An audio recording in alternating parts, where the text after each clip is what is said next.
നമ്മുടെ ഗാരേജിൽ ഇന്ന് സർവീസിന് കയറിയേക്കണത് ഒരു കുഞ്ഞൻ ഡിഫൻഡർ ടോയ് RC കാറാണ്. ഈ മോഡലാണ് അതിൻ്റെ ഒരു റിമോട്ട് വരുന്നത്. അതേപോലെ തന്നെ 3.7 ലിഥിയം അയൺ ബാറ്ററിയും ഈ ഒരു RCയുടെ കൂട്ടത്തിൽ വരുന്നുണ്ട്. കൂടുതലും നമ്മൾ ടോയ് RC കാറുകൾ സർവീസിന് എടുക്കാറില്ല. കാരണം എന്താണെന്ന് വെച്ചാൽ നമുക്ക് ഇതിൻ്റെ സ്പെയർ പാർട്സുകളൊക്കെ കിട്ടാനായിട്ട് ഭയങ്കര പ്രയാസമാണ്. അത് കാരണമാണ് കൂടുതലും നമ്മൾ ടോയ് RC കാറൊക്കെ എടുക്കാത്തത്. ഈ ഒരു ടോയ് RC കാർ കസ്റ്റമർ എടുത്തിട്ട് 2 ദിവസമേ ആയിട്ടുള്ളൂ. ഇതിൻ്റെ ഉള്ളിലൊരു കുലുക്കോ ഉണ്ട്. അതേപോലെ തന്നെ സ്റ്റിയറിംഗ് സൈഡ് കറക്റ്റായിട്ട് വർക്ക് ചെയ്യുന്നുണ്ട്. പക്ഷേ ഫ്രണ്ട് ബാക്ക് മൂവ് ആവുന്നില്ല. അതാണ് ഈ ഒരു RC കാറിൻ്റെ കംപ്ലൈൻറ്റ് പറഞ്ഞിരിക്കുന്നത്. അപ്പോൾ നമുക്ക് ഇതൊന്ന് അഴിച്ചു നോക്കാം. ഇതിൻ്റെ ബാക്ക് വീൽ എന്താ വർക്ക് ചെയ്യാത്തതെന്ന് നമുക്കൊന്ന് ചെക്ക് ചെയ്ത് നോക്കാം.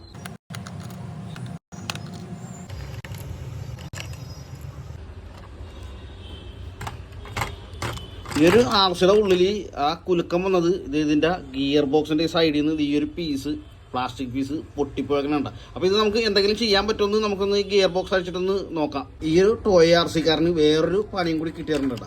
ഇതിൻ്റെ ഈ ഫ്രണ്ട് സൈഡ് വട്ടം ഒടിഞ്ഞിരിക്കണതാണ്. ഒന്നെങ്കിൽ കയറി ചവിട്ടിയിട്ടുണ്ട്, അല്ലെങ്കിൽ വലിച്ചെറിഞ്ഞിട്ടുണ്ട്.